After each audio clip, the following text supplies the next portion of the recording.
The storm before dawn. Hour 0 to hour 3.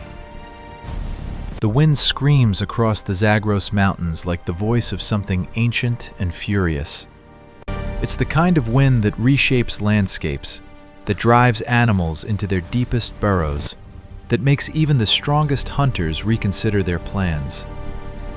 But tonight, in a cave overlooking what will one day be called the Fertile Crescent, the wind is merely background noise to a drama far more primal, far more consequential than any storm. She is dying. Or at least, that's what everyone believes. Her name is lost to time. We'll never know what sounds her people used to call her, but for our purposes, we'll call her Ila, which means oak, in a language that won't exist for another 50,000 years. It's fitting. She has the strength of an oak, even now, even as her body wages a war against itself that no one in this cave can fully understand. Ila lies on a bed of dried grasses and animal furs, her body slick with sweat despite the freezing temperature outside. The firelight flickers across her face, revealing features that would confuse a modern anthropologist. Her brow ridge is prominent, but not as pronounced as her mother's. Her chin is more defined than it should be. Her skull shape is wrong, or rather, it's different in ways that whisper of something unprecedented. Around her, 7 women maintain a vigil. They are Neanderthals, Homo neanderthalensis, though they don't call themselves that. They are simply the people, and they have lived in these mountains for hundreds of thousands of years. They know every plant that grows in the valleys below, every animal that migrates through the passes, every star that wheels overhead in its eternal dance. But they have never seen anything like what's happening to Ila. The oldest woman, gray-haired and gap-toothed, we'll call her Mira. She presses her calloused hand against Ila's swollen belly and frowns. The movement inside is strong, too strong. The shape is wrong. And the timing. The timing makes no sense according to everything Mira has learned from her mother, who learned from her mother, stretching back through a chain of knowledge so ancient it predates modern humans by hundreds of millennia. It's not ready, Mira grunts in a language of carefully modulated sounds and gestures. The moon hasn't cycled enough times. But Ila's body doesn't care about moon cycles or traditional wisdom.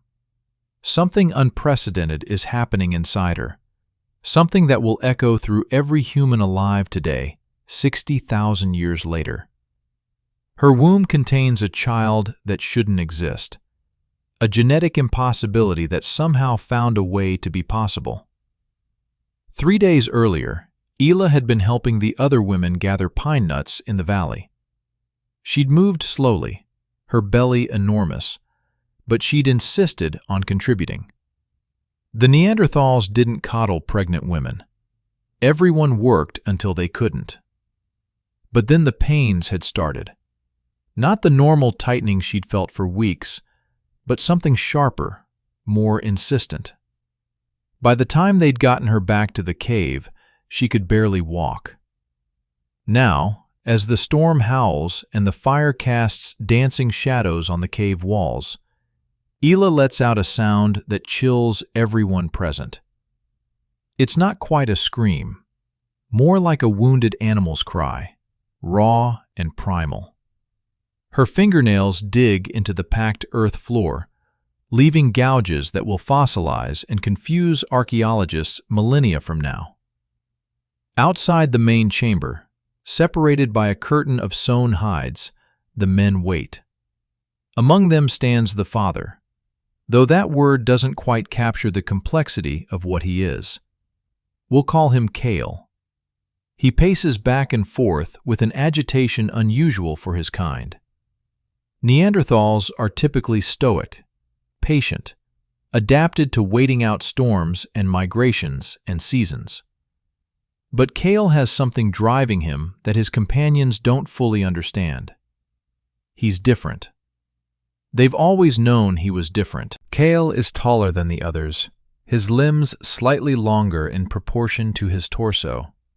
His brow ridge is less pronounced, his face flatter, his body less stocky. He speaks with an ease and complexity that sometimes baffles his hunting partners. He makes tools with innovations that seem to come from nowhere, and his hands are different in ways both subtle and profound. Because Kale is not fully Neanderthal, he is something else, something new. He's what modern scientists would call an early Homo sapiens, an anatomically modern human whose ancestors left Africa perhaps 20,000 years before this night. How he came to be living with this Neanderthal band is a story we can only speculate about. Perhaps he was adopted as a child, found wandering alone after some catastrophe. Perhaps he joined them as an adult, seeking refuge or alliance. The details are lost. What matters is that he's here, and that somehow, impossibly, he and Ela formed a bond that transcended the boundaries of species. "How long?" Kale asks one of the older men, using the simplified hand gestures his adopted people prefer for serious conversations. The man shrugs, his heavy shoulders rolling under his hide cloak. "As long as it takes. First births are always difficult." But this isn't just a difficult first birth. This is something unprecedented in the 4-million-year history of human evolution. Inside Ela's womb, two genomes are attempting to merge, genetic codes that diverged from a common ancestor 600,000 years ago. Neanderthal DNA and Homo sapiens DNA are attempting to create something that has never existed before: a hybrid child. The odds against this pregnancy succeeding are astronomical. The genetic differences between Neanderthals and modern humans are significant enough that most such conceptions likely failed immediately, the embryos unable to organize the conflicting genetic instructions into a viable form. The few that progressed further probably resulted in miscarriages or stillbirths.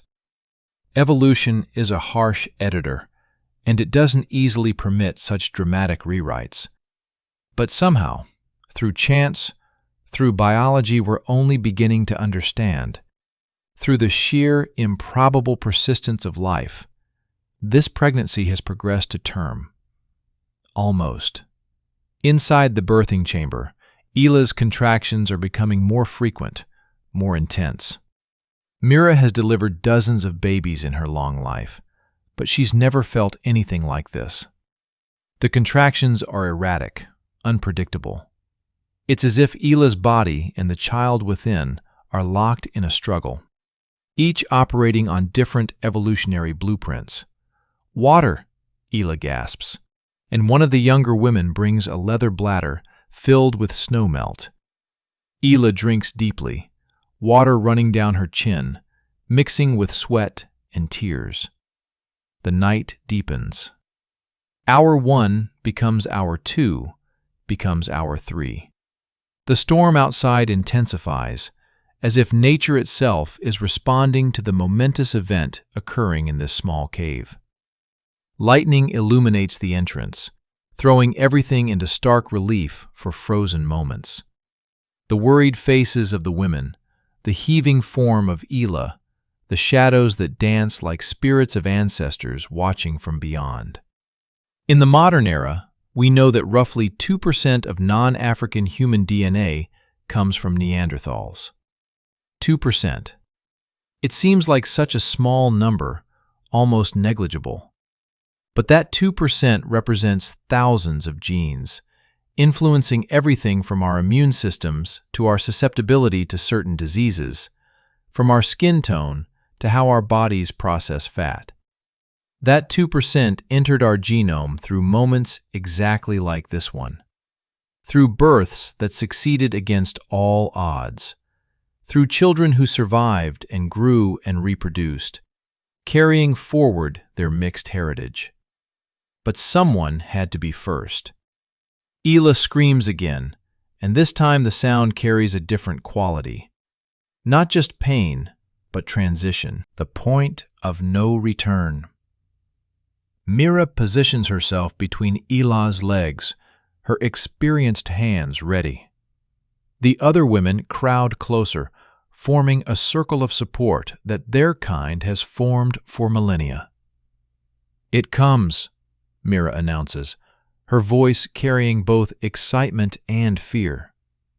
Outside, Kale stops pacing. He turns toward the hide curtain, his unique hybrid senses perhaps picking up something the others miss.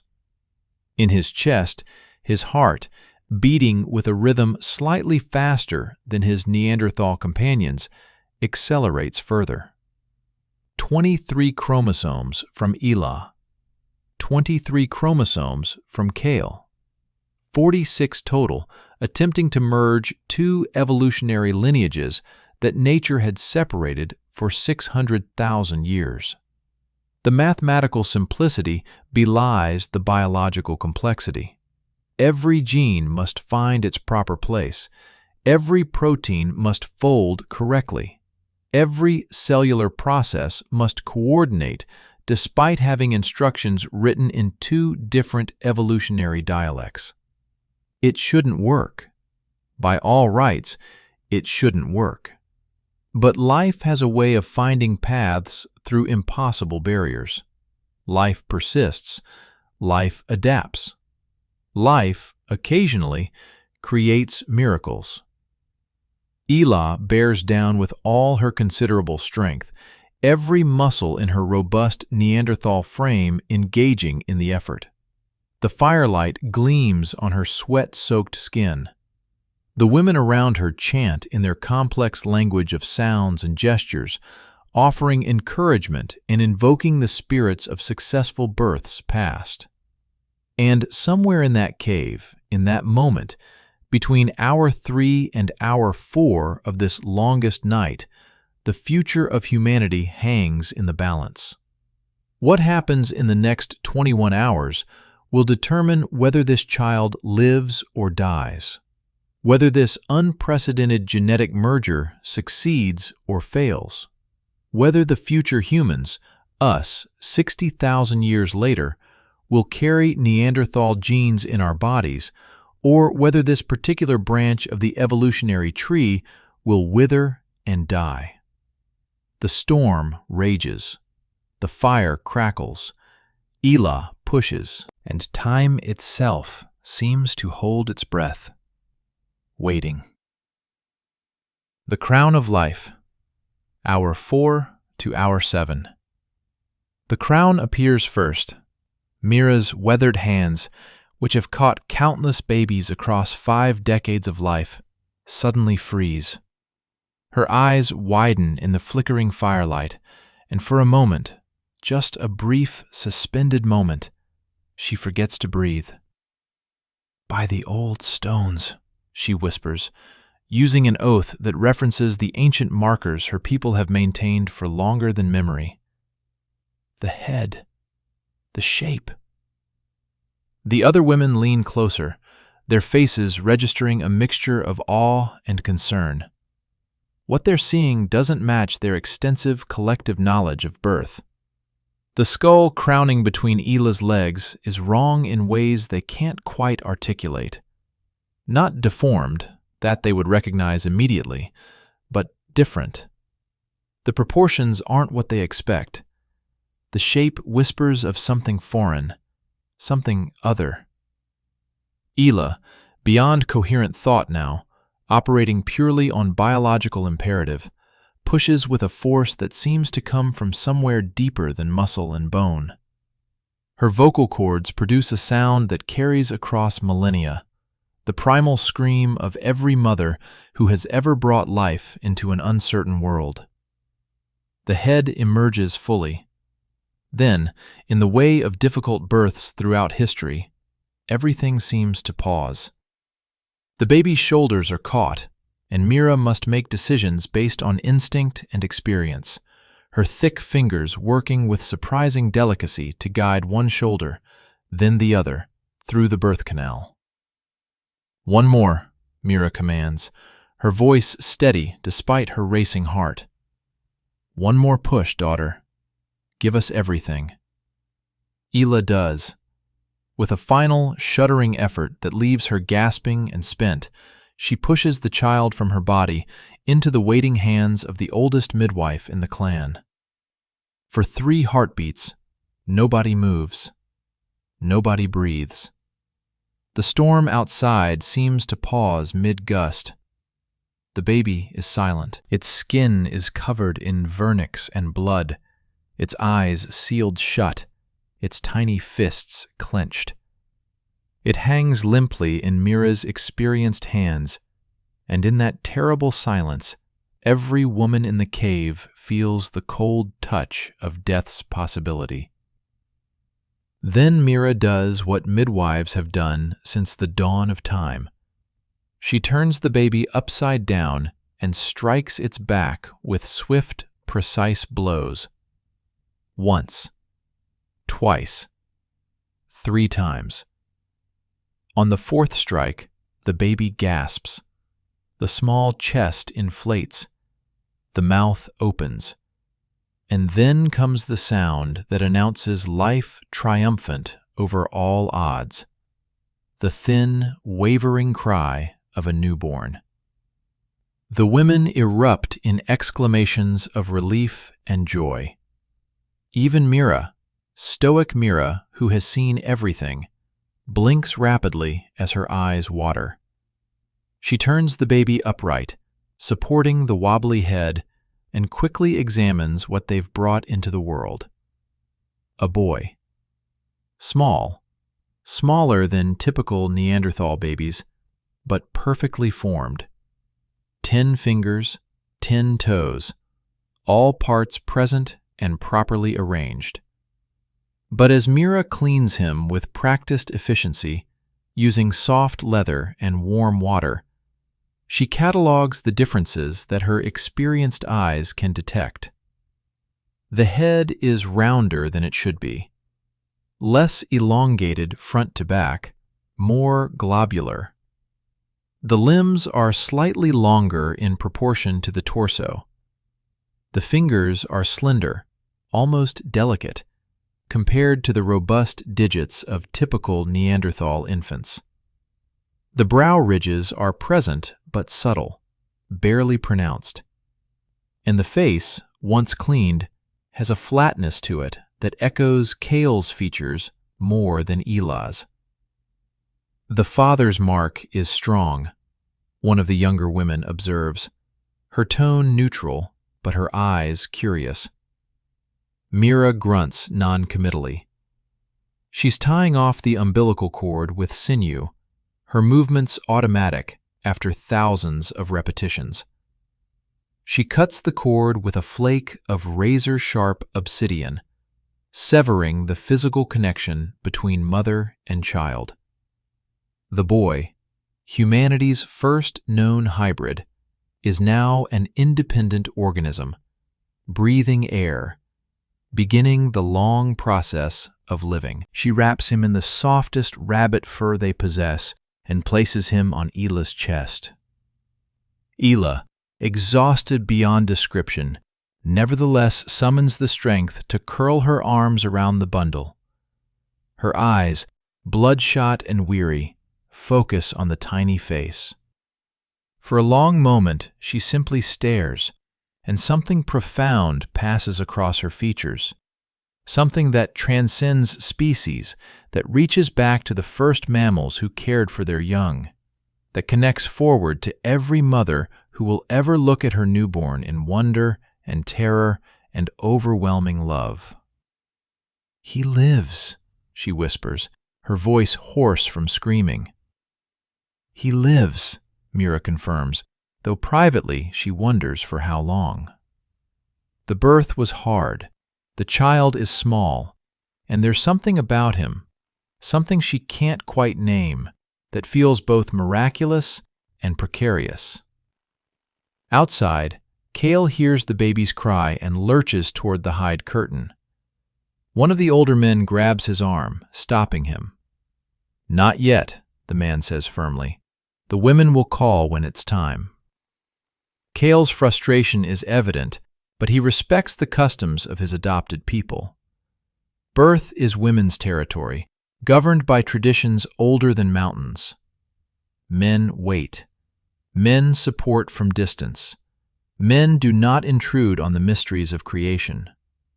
But oh, how he wants to intrude, how he wants to see what has emerged from this unprecedented union. His mind, that slightly different Homo sapiens mind, with its enhanced capacity for abstract thought and complex planning, races through possibilities and worries and hopes. Inside the birthing chamber, Mira is attending to the afterbirth, ensuring that Ila's womb contracts properly, that the bleeding stays within normal limits. This, too, is crucial. Many women survive the birth only to die in the hours after from hemorrhage or infection. The baby's survival means nothing if the mother dies. But Ila is strong. Her Neanderthal constitution, forged by hundreds of thousands of years of survival in harsh climates, serves her well. The bleeding slows. Her body, having accomplished its monumental task, begins the long process of recovery. The baby, let's call him Toren, a name that means thunder in a future language, begins to root against his mother's chest, his tiny mouth seeking the nipple with the universal hunger of newborns. Ila, guided by instinct and Mira's quiet instructions, helps him latch. And here, in this moment, we witness another miracle of genetics. The baby's digestive system, cobbled together from two divergent evolutionary lineages, nevertheless knows what to do with mother's milk. The proteins align correctly, the enzymes function, the nutrients are absorbed. Whatever genetic incompatibilities might exist elsewhere, the fundamental mammalian machinery of nursing works. Toren drinks, his small throat working, his eyes still sealed shut. Around him, the women relax incrementally. First feeding is another hurdle crossed. The baby has strong sucking reflex. The mother's milk flows freely. These are good signs, excellent signs. But Mira remains vigilant. She's seen babies who seemed healthy die suddenly in their first days. She's seen mothers succumb to fevers that come from nowhere. She knows that survival is never guaranteed, that death stalks every birth, waiting for the slightest opportunity. The hours creep forward. Hour 5 becomes hour 6, becomes hour 7. Dawn is approaching, though none of them can see it yet in the cave's depths. The storm outside has weakened to fitful gusts, as if it too is exhausted from the night's drama. Ila dozes, Toren nestled against her skin for warmth. The other women take turns keeping the fire fed, maintaining the temperature, watching over mother and child with the fierce protectiveness that characterizes their species. Neanderthals are often portrayed in popular culture as brutal and uncaring, but the archaeological evidence suggests otherwise. They cared for their injured. They buried their dead with ceremony. They formed tight family bonds. They survived because they worked together. And now, they're working together to ensure that this strange new child survives.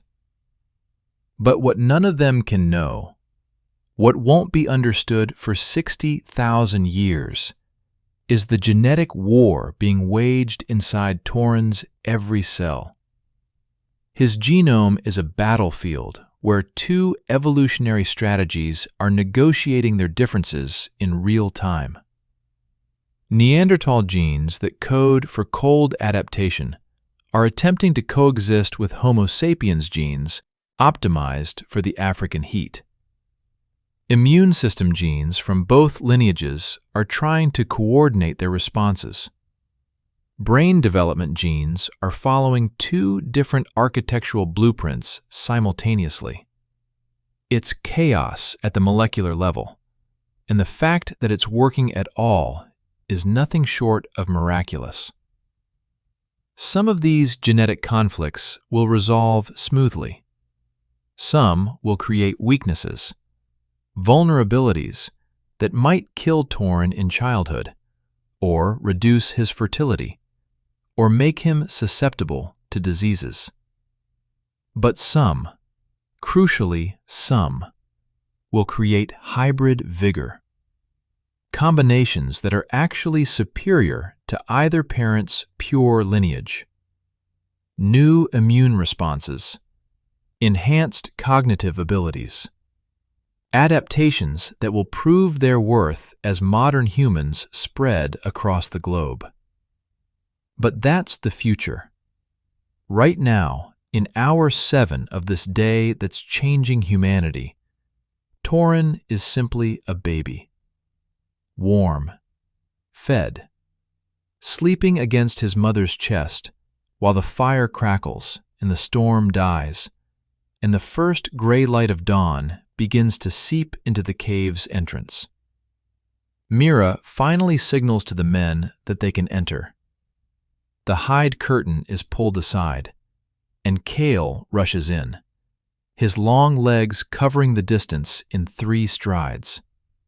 He drops to his knees beside Elah, his eyes, those distinctly modern human eyes, drinking in the sight of mother and child.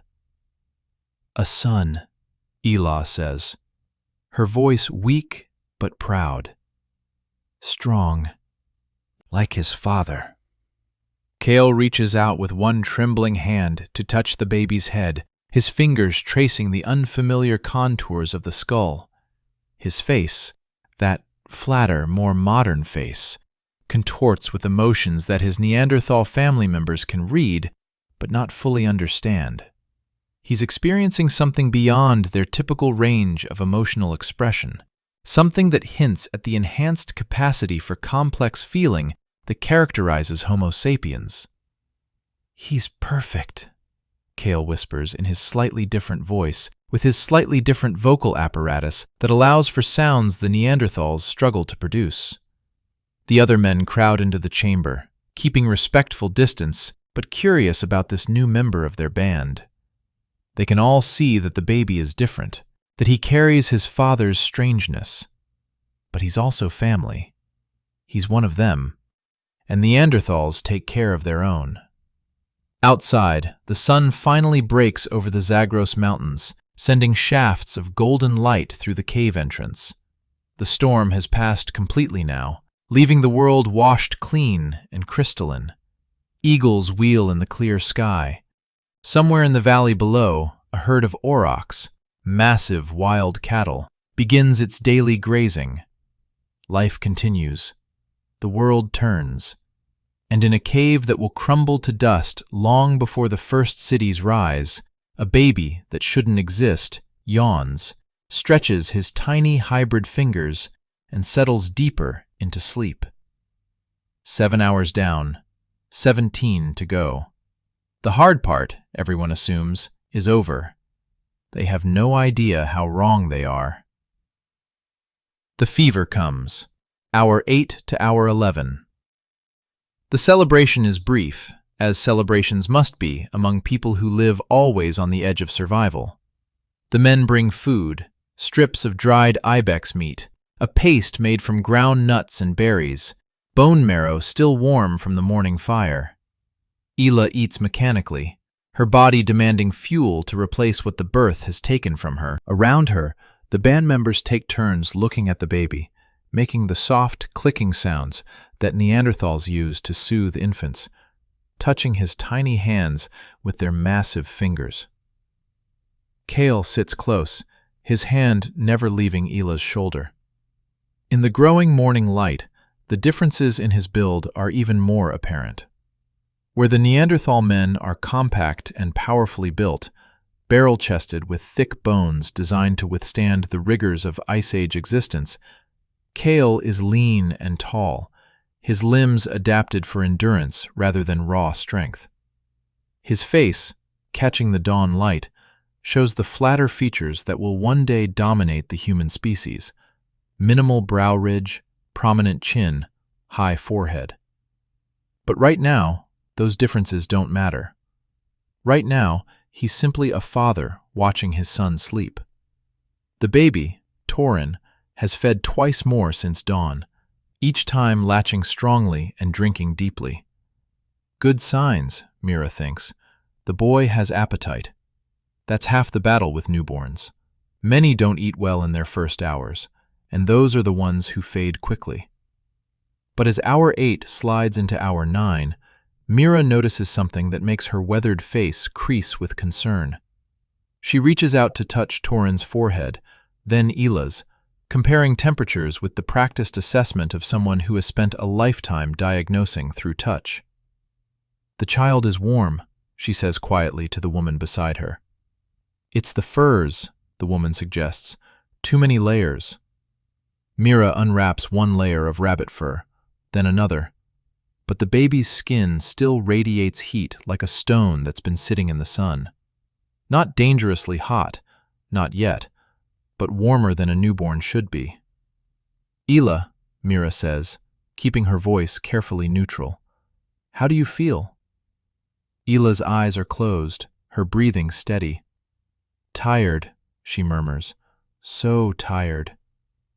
"Your body needs rest after such labor," Mira agrees, but her experienced hands continue their examination, pressing gently on Ila's abdomen, checking for the firmness that indicates proper uterine contraction, watching for any sign of excessive bleeding. Everything seems normal. And yet, by hour 10, there's no denying it. The baby's temperature has risen further. His skin, which should be the pale pink of newborns, has taken on a reddish hue. His breathing, while still regular, comes slightly faster than it should. Kale notices immediately. His enhanced pattern recognition abilities, one of the cognitive advantages that Homo sapiens developed, pick up on the subtle changes before most of the others do. "Something's wrong," he says, his voice tight with worry. Mira doesn't dismiss his concern the way she might dismiss another man's anxiety. Kale has proven himself observant in ways that sometimes surpass even her experience. "The fever," she acknowledges. "It comes earlier than I expected." "Fever?" Kale's face pales. He's seen fever take down strong hunters in days. The thought of it attacking his hours-old son fills him with a dread he's never experienced before. "Birth fever," Mira explains, though she's not entirely certain that's what this is. "Sometimes it happens. The body's response to the trauma of entering the world. Usually it passes." Usually. That word hangs in the air like smoke. What Mira doesn't know, what nobody in this cave can possibly know, is that they're witnessing an immune response unlike anything that has occurred before in evolutionary history. Inside Toren's tiny body, 2 different immune systems are attempting to coordinate their defenses. The Neanderthal immune system evolved over hundreds of thousands of years in Eurasia, fine-tuned to fight the specific pathogens of this environment. It's robust, aggressive, quick to mount inflammatory responses. The Homo sapiens immune system, more recently arrived from Africa, carries different adaptations, different strategies for recognizing and attacking threats. In a typical baby, these systems would work in harmony, having been shaped by millions of years of co-evolution. But in Toren, they're trying to integrate on the fly, following 2 different instruction manuals, sometimes reinforcing each other, and sometimes working at cross purposes. The result is a fever, an immune response to the transition from womb to world that's amplified by the genetic confusion happening at the cellular level. His body is essentially attacking itself, mistaking some of his own hybrid proteins for foreign invaders. If the fever gets too high, it will kill him. Brain damage first, then organ failure, then death. The margin for error is razor thin. By hour 11, Toren's skin is unmistakably hot to the touch. He's begun to fuss, his tiny face scrunching up in discomfort, his miniature hands clenching and unclenching. The rhythmic breathing has become slightly ragged. Ela, despite her exhaustion, feels the change immediately.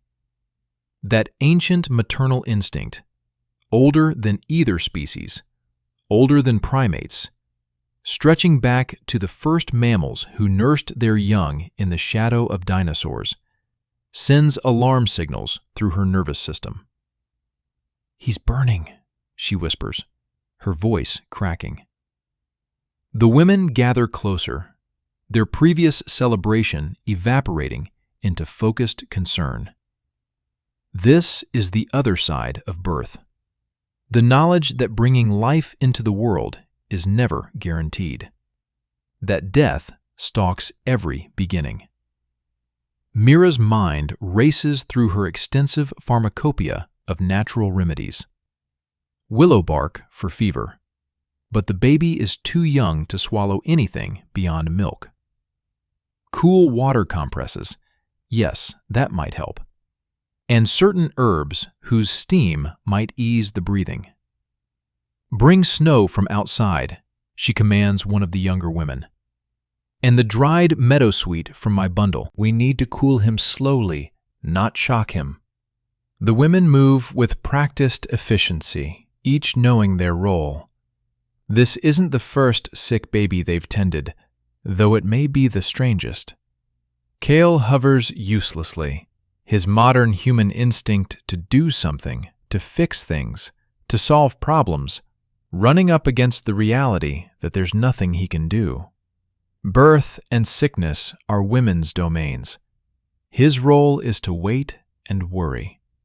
They unwrap Toren completely, exposing his small red body to the cooler cave air. Mira takes handfuls of clean snow and wraps them in soft leather, creating cold packs that she places carefully against the baby's neck, armpits, and groin, the places where large blood vessels run close to the surface. Toren wails at the cold, his cry thin and reedy, but strong enough to echo off the cave walls. The sound is both reassuring and heartbreaking. A baby who can cry like that still has fight in him, but the distress in that sound tears at everyone listening. Ela tries to nurse him again, hoping that the familiar comfort will soothe him, but Toren is too agitated. He roots frantically, latches for a moment, then pulls away crying. His small body arches in discomfort, his hybrid nervous system sending confused signals about temperature and pain and fear. "Hold him," Mira instructs Ela. "Skin to skin. Your body will help regulate his temperature." It's one of the oldest medical practices in human history. The recognition that sometimes the best medicine is simply the presence of mother, the sound of her heartbeat, the warmth of her skin. Kangaroo care, modern medicine will call it, 60,000 years from now, and studies will prove its effectiveness. But Mira doesn't need studies. She knows what works. Ela clutches Toren to her bare chest, her thick arms cradling him with surprising gentleness. She rocks slightly, humming in the way Neanderthal mothers have hummed for millennia. A sound without words, but full of meaning. Safety, love, protection. The other women burn meadowsweet and other aromatic herbs in a small stone bowl, wafting the smoke toward mother and child. The scent fills the cave, medicinal and slightly sweet. Whether it has any real pharmacological effect is debatable, but the ritual itself provides comfort, the sense that they're doing something, fighting back against the invisible forces that threaten this new life. Kale watches from the periphery, his fists clenched so tightly that his knuckles are white. His face, that expressive, modern human face, cycles through emotions that his Neanderthal family can read but not entirely comprehend. Fear, certainly. Helplessness. Rage at his own inability to protect his son. And something else. Something that might be described as existential dread. The recognition that he's brought a child into this harsh world without any guarantee of that child's survival. Outside, the day progresses indifferently. The sun climbs higher. Birds sing. Somewhere nearby, a wolf howls, and the sound carries into the cave, a reminder that the world beyond is full of teeth and claws and countless ways to die. Inside Toren's body, the battle continues at the microscopic level. His immune cells wage war against phantoms and real threats alike. His developing brain navigates the fever's effects, neurons firing erratically, synapses forming and reforming in patterns that don't quite match either parent's blueprint. This is the crisis point, the evolutionary bottleneck that most hybrid offspring never pass through. This is where natural selection usually does its brutal work, culling the genetic experiments that don't quite function, preserving only the combinations that achieve stability. Toren's temperature peaks as hour 11 draws to a close. His skin is dangerously hot now, his breathing rapid and shallow. The women exchange glances that communicate volumes.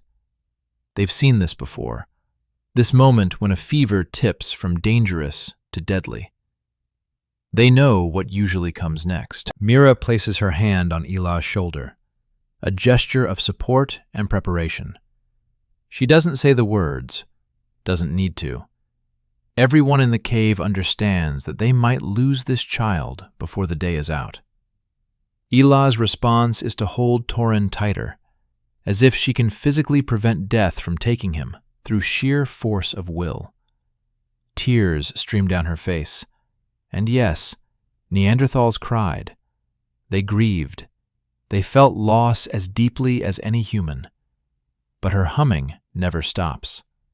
She sings her son through his crisis, offering the only medicine she can, her presence, her warmth, her love. Kale closes his eyes, and in his slightly different brain, he does something that may mark another crucial difference between his kind and his adopted people. He prays, not to any specific deity, but to the universe itself, bargaining with fate, making promises to forces he doesn't understand. It's a very human thing to do, this attempt to negotiate with the inevitable, to impose meaning on random chance. The cave falls silent, except for the crackling fire, the baby's labored breathing, and Elah's wordless humming. Everyone waits. Somewhere in the valley below, life goes on. Aurochs graze. Eagles hunt. The endless cycle of predator and prey, life and death, continues its ancient dance. But in this cave, time seems suspended. The next hour will determine whether humanity's first known hybrid child lives or dies, whether this particular genetic experiment succeeds or fails, whether the future will carry forward this unprecedented merger of evolutionary lineages. The fever holds Toren in its grip, and all anyone can do is watch and wait and hope. The turning point. Hour 12 to hour 15. Hour 12 arrives with no change. Toren's fever continues to rage, his small body a furnace against Elah's chest. His breathing has taken on a quality that makes even the most optimistic among them worry. A slight whistling sound with each exhale, as if his tiny lungs are struggling against some invisible resistance. Mira hasn't slept. She won't sleep. In her 6 decades of life, she's learned that the critical hours after birth require constant vigilance. A baby can seem stable one moment and slip away the next. The margin between life and death measured in heartbeats. She checks Toren's color in the shifting firelight. The dangerous red flush remains, but, and this gives her a fragment of hope, it hasn't darkened further. His lips are still pink, not the blue-gray that signals the body's surrender to fever. His eyes, when they flutter open briefly, still track movement, still show awareness of the world around him. "Water," Mira says, and one of the women brings fresh snow melt in a leather pouch. Mira dips her finger in the cool liquid and touches it to Toren's lips. The baby's tongue darts out reflexively, tasting, seeking. Another good sign. The instinct to drink means the body is still fighting. But fighting isn't always enough. Mira has seen strong warriors lose battles against invisible enemies, infections, fevers, mysterious illnesses that come from nowhere and devour life with terrifying efficiency. She's held too many babies as they cooled in death, their brief flames extinguished before they could truly burn. She won't let that happen to this one. Not if she can help it. Kale has moved closer, settling on the ground near Ela, but not touching, not interfering with the women's work. His eyes never leave his son. In the hours since the fever began, he's barely blinked. His face has taken on a haunted quality, the weight of potential loss aging him visibly. "Tell me a story," Ela says suddenly, her voice hoarse but clear. She's looking at Kale with an expression that mingles exhaustion and determination. "Tell him about the stars." It's a strange request, but Kale understands immediately. The Neanderthals tell stories. They have their own rich oral traditions, myths explaining the world's workings, legends of great hunts and terrible winters survived. But Kale's stories are different. His people, those modern humans who emerged from Africa, have developed a different kind of storytelling, more abstract, more symbolic, more concerned with meaning and metaphor. Kale clears his throat, and when he speaks, his voice carries that characteristic modern human musicality, the complex modulation that his vocal anatomy permits. "Before time began," he starts, falling into the rhythms of a story he learned from his own father, in a different land, in what feels like another life. The sky was dark. Not the darkness of night that we know, but true darkness, emptiness, void, nothing at all.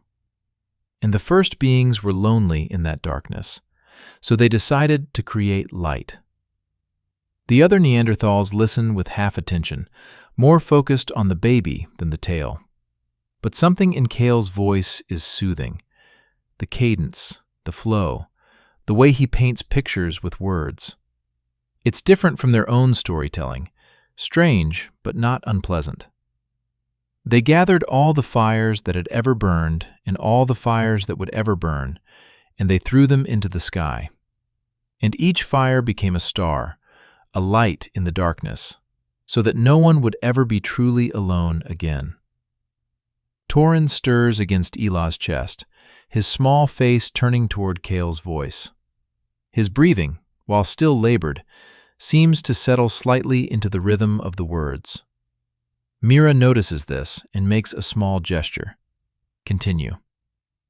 And the first being said, "These stars will be promises, each one a promise that dawn will come, that warmth exists, that life persists."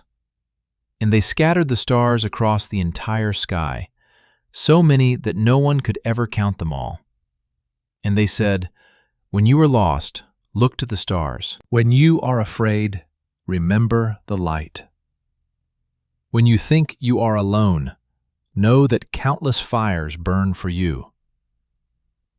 It's a simple story, the kind that parents have told children across cultures and millennia. But in this moment, in this cave, with a hybrid baby fighting for life, the words carry extra weight. They're not just a story, they're a prayer, a wish, a refusal to surrender to darkness. Ela's eyes glisten with fresh tears. She bends her head to kiss Toren's too hot forehead. "You hear your father, little one? The stars are burning for you. You must burn too. You must stay." The hours crawl forward with agonizing slowness. Hour 13. Hour 14. The sun outside reaches its zenith and begins its descent. Inside the cave, the vigil continues. And then, gradually, so subtly that at first no one is certain it's real, something changes. Toren's breathing eases. Not dramatically, not a sudden recovery, but the whistling quality diminishes. The ragged edge smooths out. His chest rises and falls with slightly less effort. Mira touches his forehead again, her calloused fingertips reading temperature like others read tracks in snow. She waits, feeling, comparing to her memory of an hour ago, 2 hours ago. "Cooler," she says quietly, afraid that speaking the observation aloud might somehow reverse it. Slightly cooler. Everyone freezes, hope and fear warring on their faces. Ela's hand trembles as she touches her son's skin, seeking confirmation. "Are you certain?" Cale asks, his voice breaking on the last word. Mira nods slowly. "The fever breaks. I've seen this before. The crisis passes, or it doesn't. There's no middle ground. In this," she touches Toren again, more confident now, "this is breaking." It's as if someone has released a held breath. The tension in the cave doesn't disappear. It's too soon for that, the danger too recent. But it softens, becomes bearable.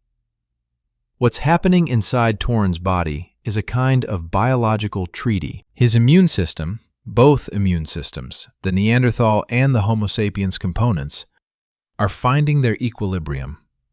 The inflammatory response is dampening. The confused signals are resolving into coherent patterns. The genetic chaos is organizing itself into something functional, something that works. This is the moment of integration, the point where the hybrid genome stops being a liability and becomes something new.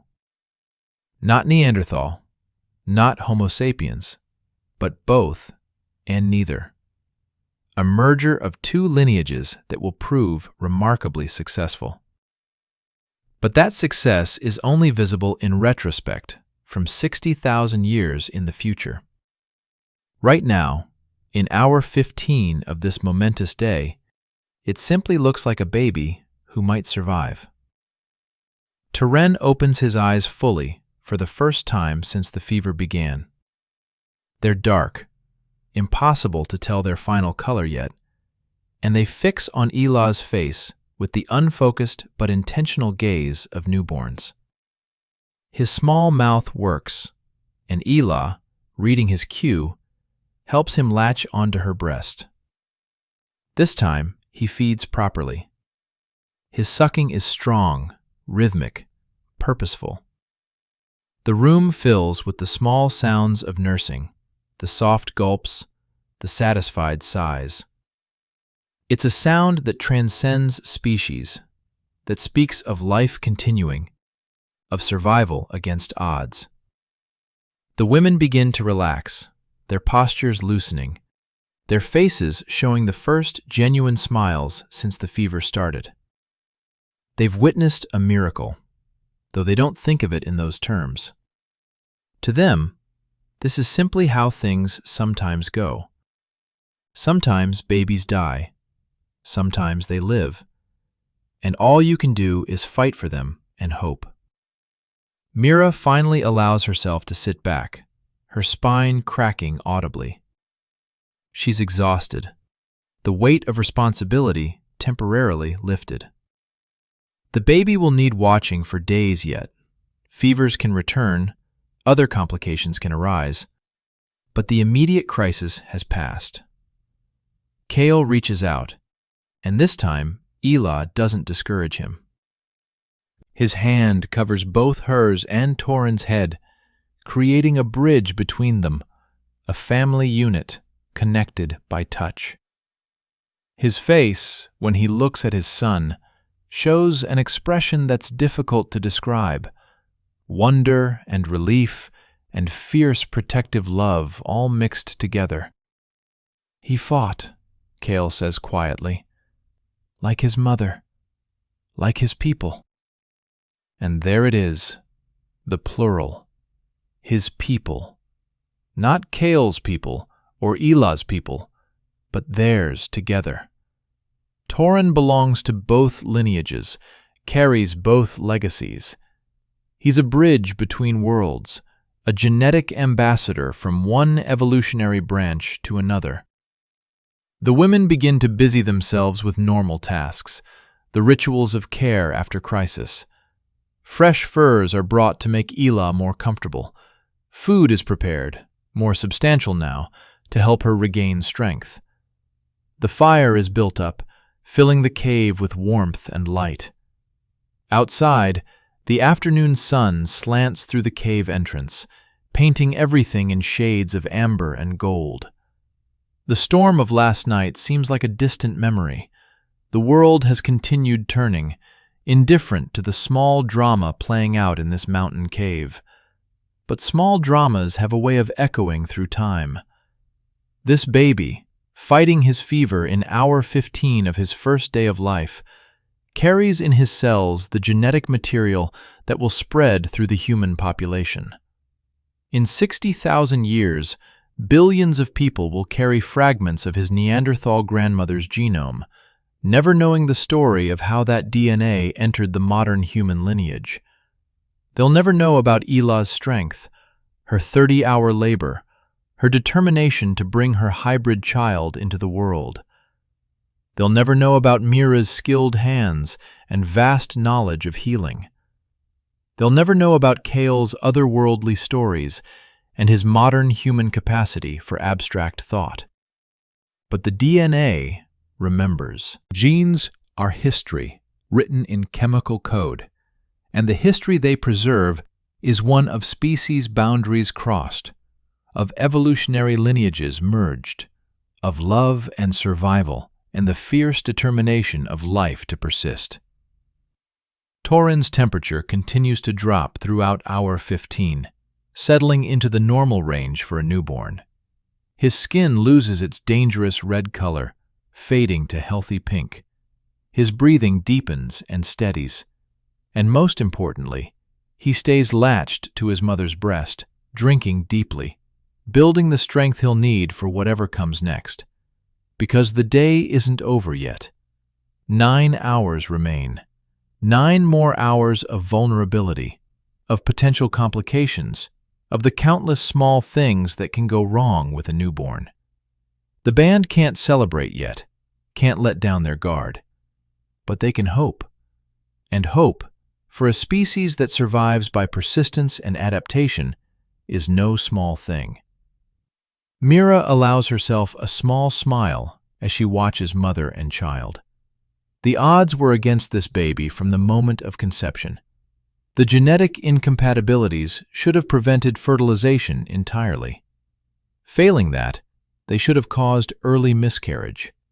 Failing that, they should have resulted in stillbirth or fatal defects. But somehow, through chance, through the robust mammalian mechanisms that are more forgiving than strict genetic theory would suggest, through the sheer stubborn persistence of life, this baby exists. And now, having survived his first crisis, he has a fighting chance at continued existence. 9 hours to go until this day ends. 9 hours to prove that this unprecedented genetic merger can sustain itself. 9 hours closer to a future where Neanderthal DNA will live on in billions of modern humans, preserved not as a separate species, but as an integrated component of humanity itself. The fire crackles. The baby nurses. Outside, eagles wheel in the clear afternoon sky, their cries echoing off the mountain peaks. And in the cave, the vigil continues. The stranger at the cave. Hour 16 to hour 19. The afternoon sun is beginning its slow descent toward the western peaks when the dogs start barking. The band keeps 3 semi-domesticated wolves, not quite dogs in the modern sense, but not quite wild either. They're generations removed from their purely feral ancestors, drawn into an uneasy partnership with these 2-legged hunters who share meat and fire. In return, the wolves provide early warning of approaching danger.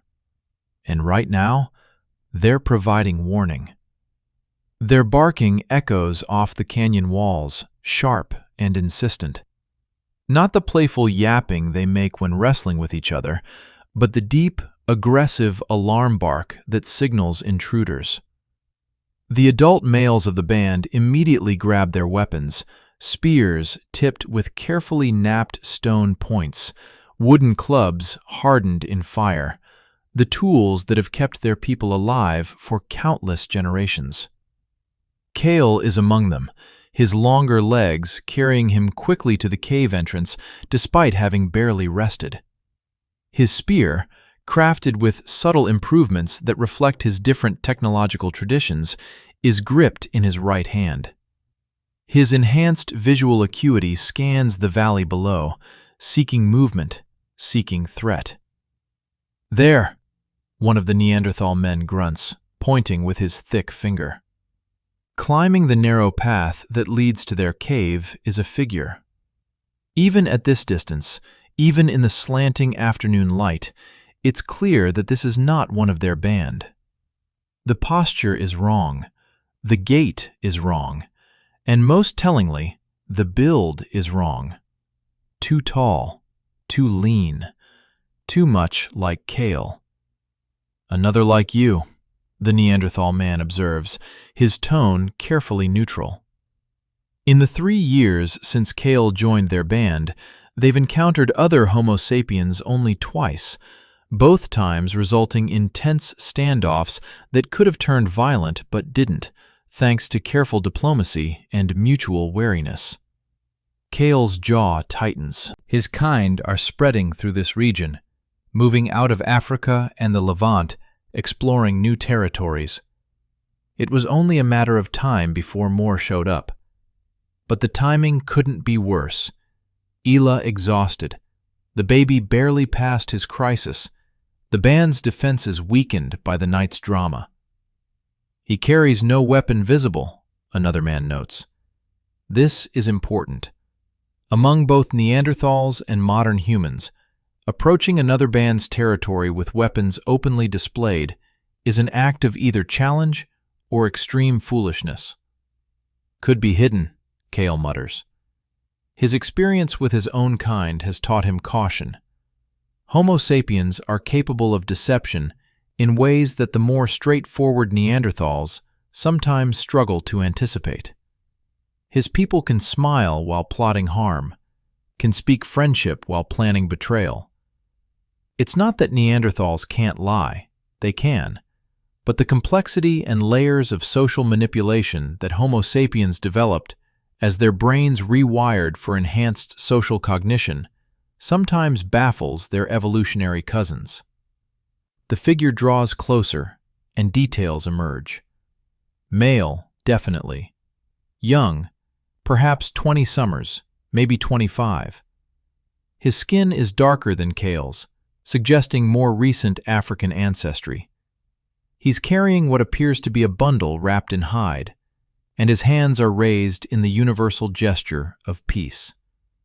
But it's his face that makes Kale's breath catch in his throat. because even from this distance, even in the uncertain light, Cale can see something that stops his heart for a full beat. The stranger looks like him.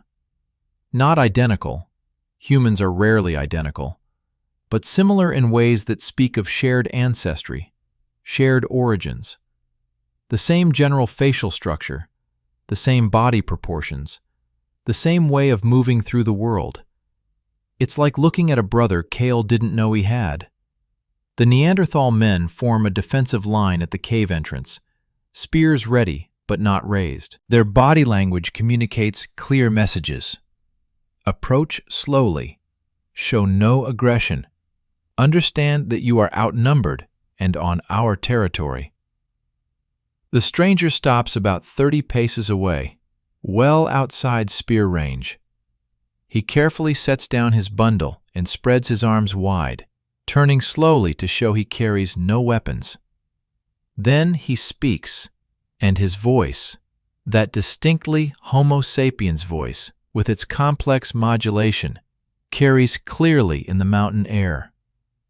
The language he uses is not one Cale speaks fluently, but there are enough cognates, enough similar sounds, that meaning can be extracted.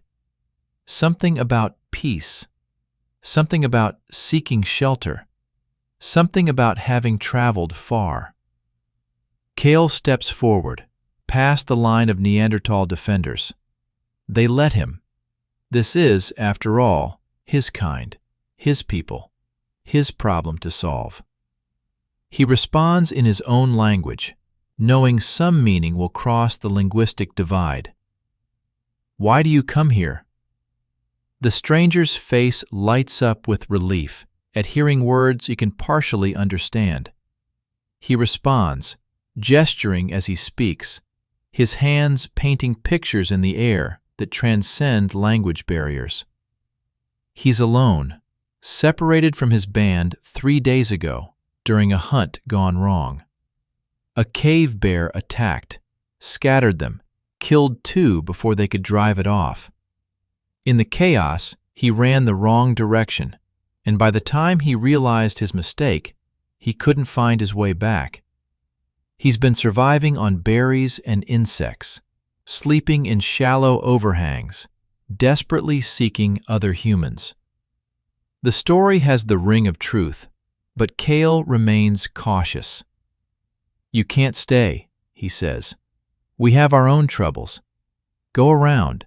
Seek shelter elsewhere." The stranger's face falls. He gestures to the darkening sky, to the mountains around them. Traveling alone at night in these peaks is suicide. Cave lions, hyenas, leopards, all the predators that emerge after dark.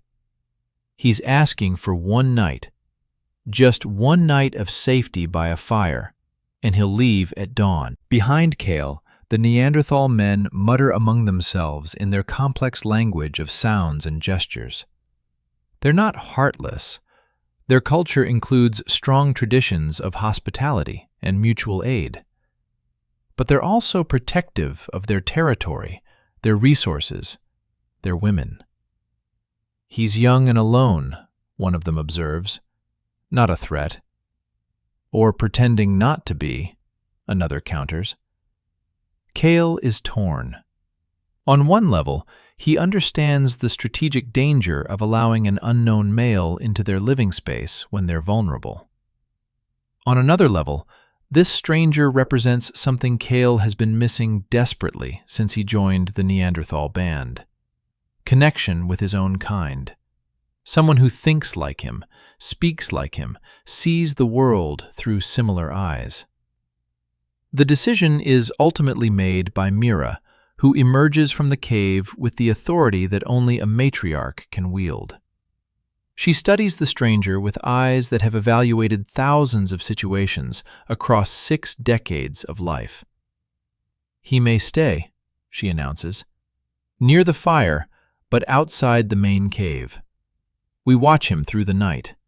If he causes trouble, we kill him." The simplicity and directness of the solution is very Neanderthal. No complex political maneuvering, no lengthy debate.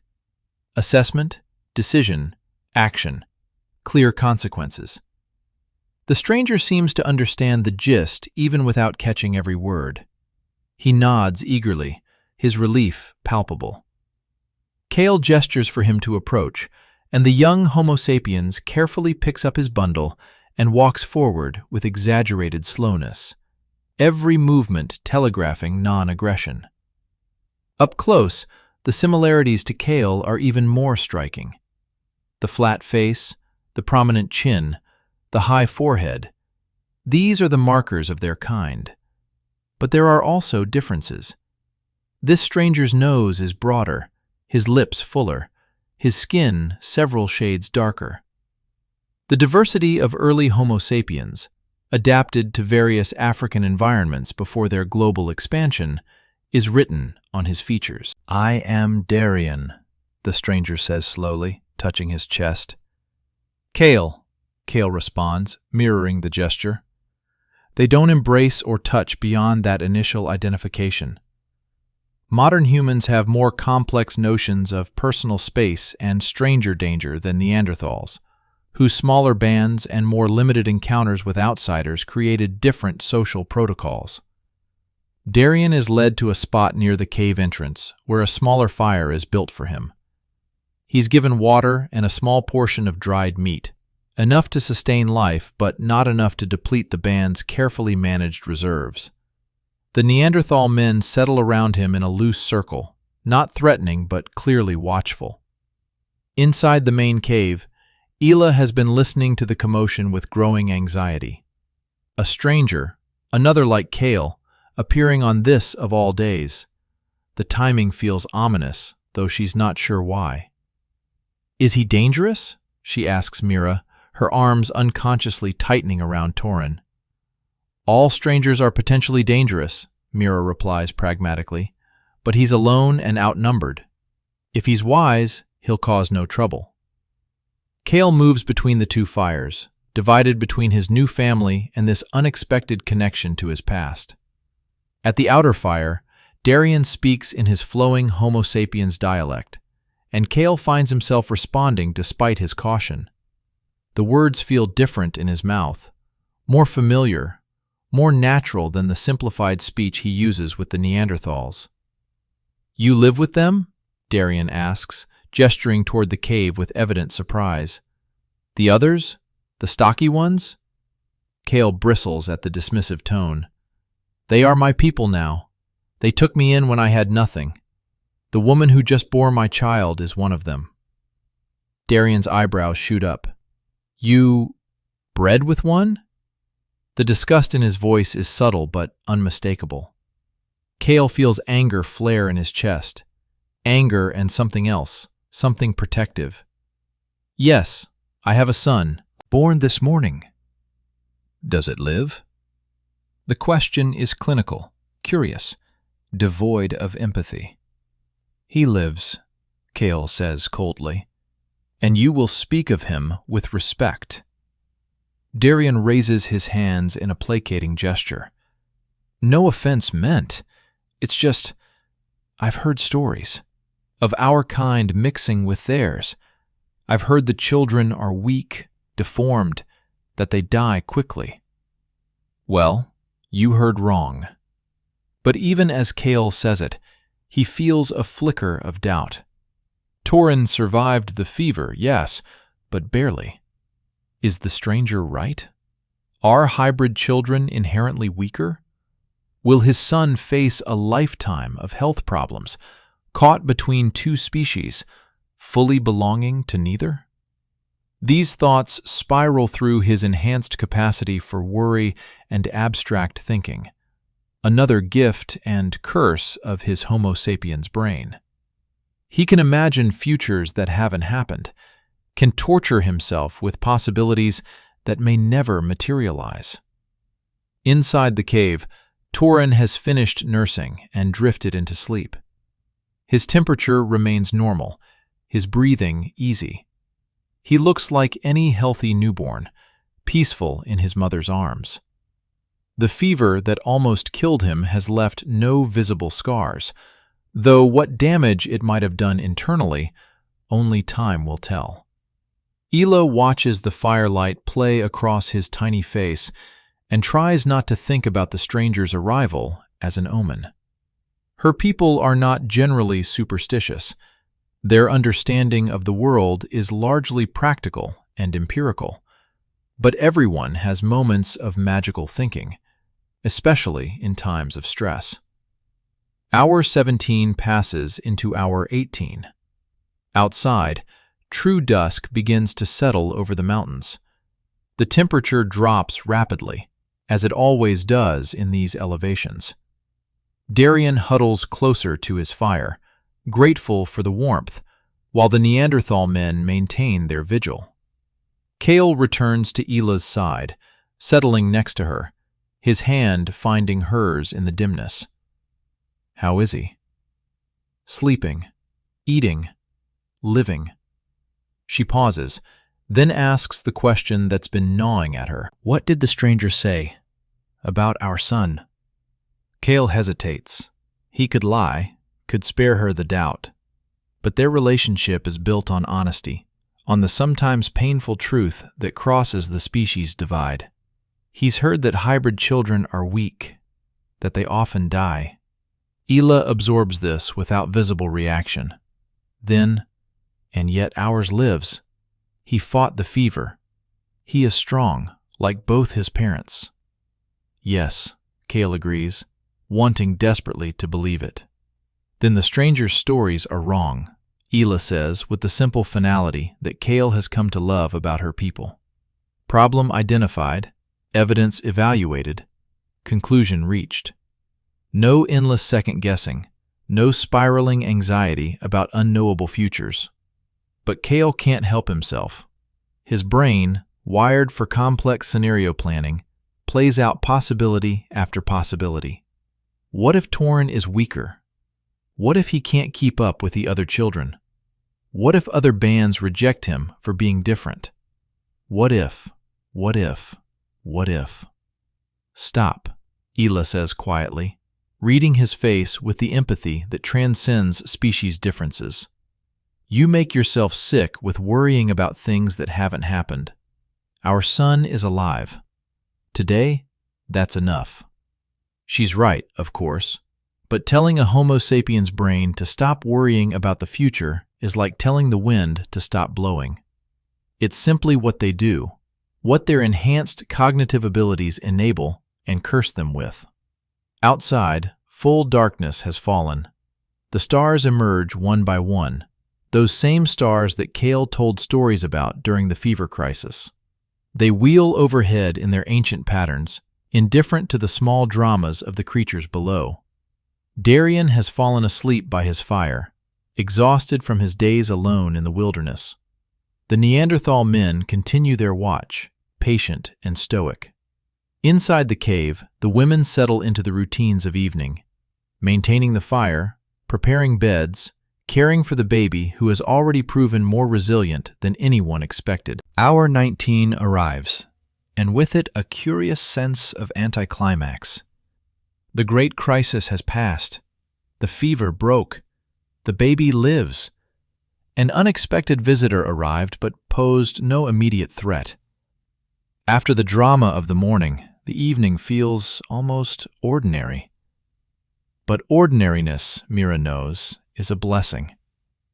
It's in the quiet hours that healing happens, that strength rebuilds, that life continues its patient work of simply being. Toren stirs, whimpers softly, and Ella adjusts him to nurse again. His mouth finds her nipple with growing expertise, his hybrid brain already learning and adapting. With each feeding, he's getting stronger, his body incorporating nutrients, building tissue, becoming more firmly anchored in existence.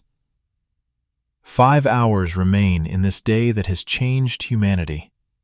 5 more hours until the sun rises on Toren's second day of life. If he survives that long, if he survives the next week, the next month, the next year, He'll have defied odds that make his very existence seem impossible. But impossible things have a way of happening. Evolution is full of unlikely events that once occurred reshape the entire trajectory of life on Earth. And this baby, sleeping peacefully in his mother's arms, while a stranger of his father's kind sleeps outside and the mountains hold their ancient vigil, represents one of those events. The fire crackles. The stars wheel. Life persists. And in the gathering darkness, the future takes one more tentative step toward being born. The Night Watch, Hour 20 to Hour 23. The deep mountain night brings with it a cold that penetrates even the best-maintained fires. This is the cold that killed the unprepared, that selected for stocky bodies with maximum volume-to-surface ratios, that gave the Neanderthals their characteristic robust build. This is the cold that Homo sapiens, fresh from Africa's warmth, are still learning to survive. Inside the main cave, the band has arranged themselves for sleep in their customary pattern. Adults forming a protective ring around the fire, children in the safest inner positions, the hierarchy of space reflecting both social status and practical protection. Ela occupies a prime spot, as is proper for a woman who has just given birth. Kale lies beside her, though sleep eludes him. His mind won't quiet. It never does. Not really. Another curse of the enhanced cognitive abilities his species developed. Where the Neanderthals around him can seemingly turn off consciousness like snuffing a flame, sinking into deep sleep almost instantly, Kale's thoughts continue to race, analyzing, projecting, worrying. He watches Toren's small chest rise and fall in the firelight. Each breath feels like a minor miracle. The baby's temperature has stayed normal throughout hour 20, his color good, his occasional waking cries strong and healthy. But Kale can't shake the memory of those fever hours, how close they came to losing him, how fragile this unprecedented life truly is. Outside, at the smaller fire near the cave entrance, Darian sleeps under borrowed furs, guarded by 2 Neanderthal men who have volunteered for the first watch. They sit in companionable silence, their broad faces impassive, spears within easy reach. They don't particularly distrust the stranger. Their assessment is that he's too exhausted and outnumbered to pose real threat. But caution is second nature to people who live perpetually on survival's edge. The night sounds of the mountains filter into the cave. An owl's hunting cry echoes off distant cliffs. Something larger moves through the underbrush below. A deer, perhaps, or one of the cave hyenas that roam these heights. The wolves that are not quite dogs pace restlessly at the cave's periphery, their keen noses catching scents that human nostrils miss. In hour 21, Toren wakes crying, and the sound brings Ela immediately to alertness. This is different from his earlier distressed fever cries. This is the simple imperative demand of hunger. She shifts position, wincing slightly at the soreness in her body, and guides him to her breast. The routine of nursing is becoming established. Toren latches with growing efficiency, his tiny hands kneading instinctively against Ela's skin. It's a scene repeated countless times throughout mammalian history, yet in this particular instance, it carries unprecedented genetic significance. The milk Ela produces is the result of millions of years of mammalian evolution, refined by hundreds of thousands of years of specifically Neanderthal adaptation. It's rich in fats and proteins optimized for rapid infant brain growth, loaded with antibodies specific to the Eurasian pathogens her lineage has encountered. Toren's digestive system, a compromise between two species' blueprints, nevertheless processes it efficiently. The molecular machinery of lactation and nursing transcends the species divide, revealing the deep, shared ancestry that underlies all apparent differences. Kale watches mother and child in the flickering firelight, and something complex moves through his chest. Pride, certainly. Love, without question.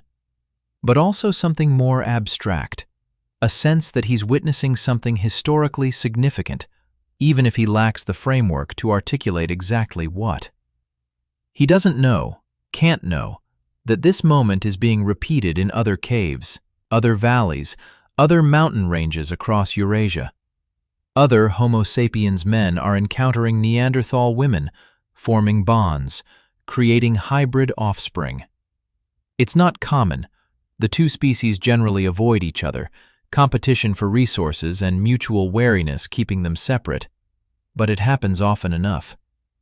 Most of those hybrid pregnancies fail.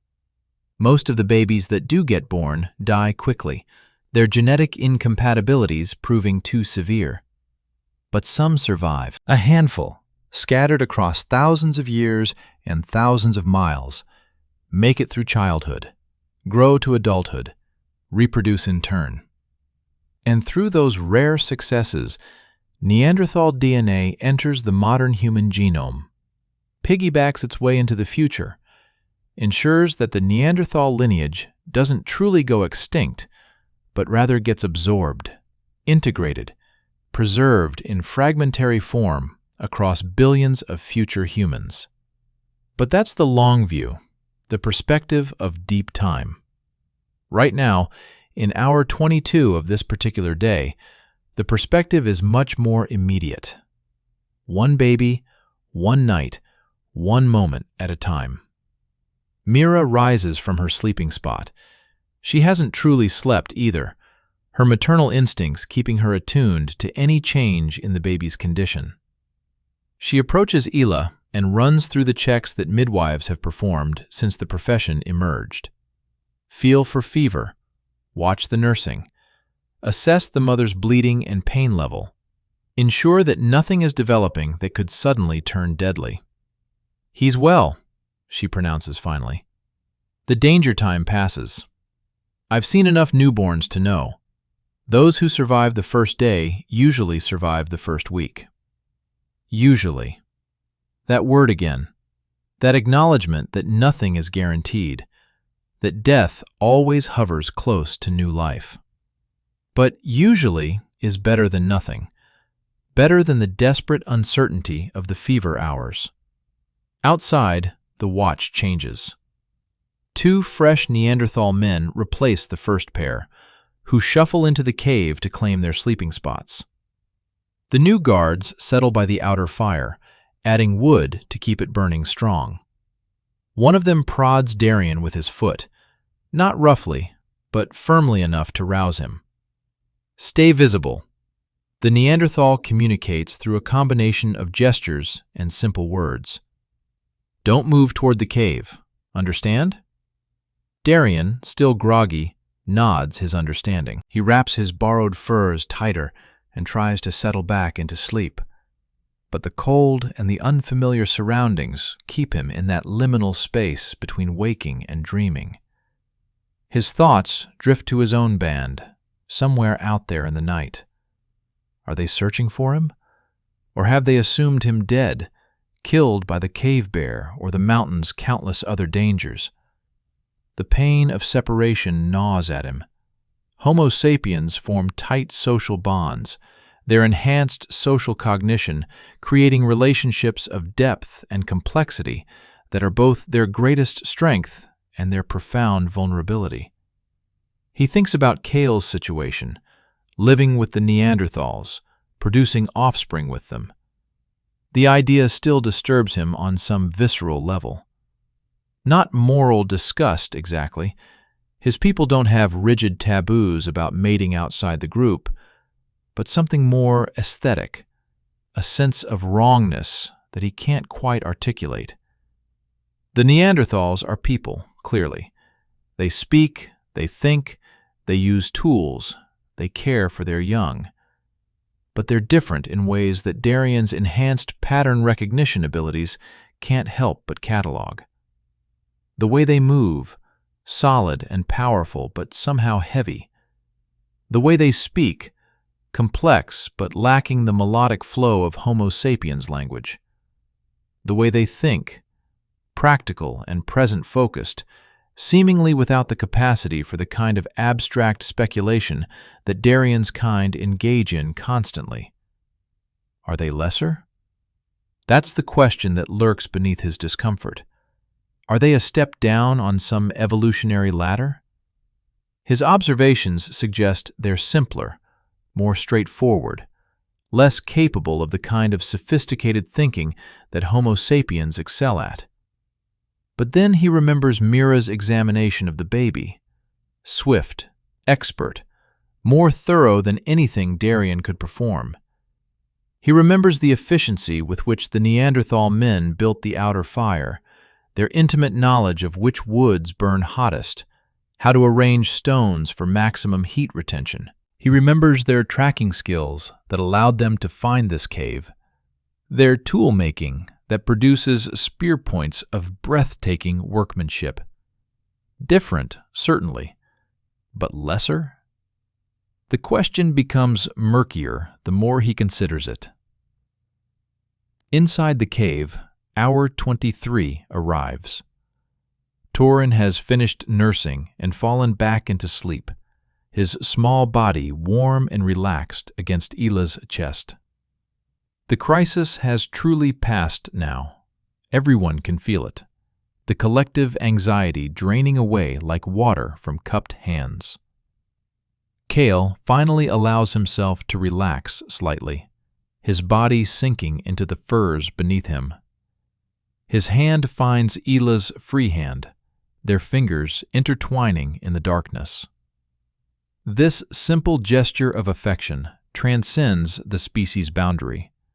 Both Neanderthals and Homo sapiens value touch, use it to communicate comfort and connection. What happens next? Ila asks quietly. With the stranger outside, will more of your kind come?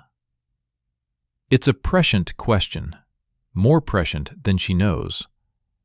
Because, yes, more Homo sapiens will come.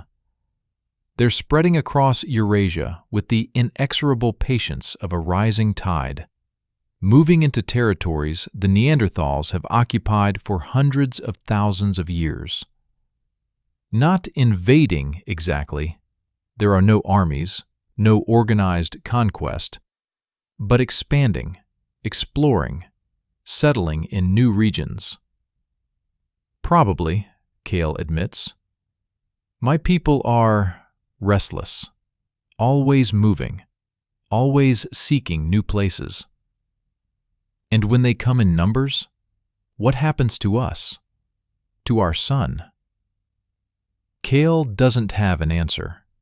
He can't see 60,000 years into the future. Can't know that the Neanderthals, as a distinct species, will disappear, their last pure-blooded members dying out some 30,000 years from now. He can't know that his son's genetic legacy will live on while Ila's people fade into extinction. All he can do is tell the truth as he understands it. I don't know. But whatever happens, we protect Toren. We teach him to survive in whatever world emerges. That's all any parents can do. Ila accepts this with a small nod. Forward thinking isn't her strong suit. Neanderthal cognition tends to focus on the immediate and practical. But she understands protection, understands the fierce drive to ensure offspring survival that transcends all other considerations. Around them, the band sleeps the deep sleep of the exhausted. The day has taken its toll on everyone. The emotional strain of the difficult birth, the fever crisis, the stranger's arrival. Now, in the quiet hours before dawn, their bodies demand rest, and they surrender to it. Only Kale remains fully awake, his mind still churning through scenarios and possibilities. He watches the fire shadows dance on the cave ceiling and thinks about the future. Not just Toren's immediate future, but the deep future. The question of what happens when two human species occupy the same space, compete for the same resources. His people have advantages. They can throw spears farther with their lighter build. They can cover more ground each day with their longer legs. Their enhanced communication abilities allow for more complex coordination during hunts. Their capacity for innovation means they develop new tools and techniques more rapidly. But the Neanderthals have their own advantages. They're stronger, can take down larger prey through sheer physical power. They're better cold adapted, their stocky bodies conserving heat more efficiently. They have hundreds of thousands of years of accumulated knowledge about surviving in these specific environments. They're tenacious, persistent, incredibly difficult to kill. In a direct confrontation, who would win? Kale doesn't know. He hopes it never comes to that. Hopes that there's enough space, enough game, enough resources for both peoples to coexist. But deep in his modern human brain, in the parts that evolved for strategic thinking and long-term planning, he suspects that coexistence is temporary at best. One species will dominate eventually. One will fade. That's how evolution works, not through dramatic battles, but through slow, grinding competition for resources, through reproductive success measured across generations. He looks at his sleeping son and wonders which side of that evolutionary equation Toren will fall on. Will his hybrid nature be an advantage or a liability? Will he be accepted by both peoples or rejected by each? Will his descendants inherit the earth, or will they be genetic dead ends? The questions are too large for any single night to contain. They'll echo across millennia, only answerable in the fullness of time. Outside, the stars continue their eternal wheel. The cold deepens toward its pre-dawn nadir. The wolves curl into tight balls against the frost.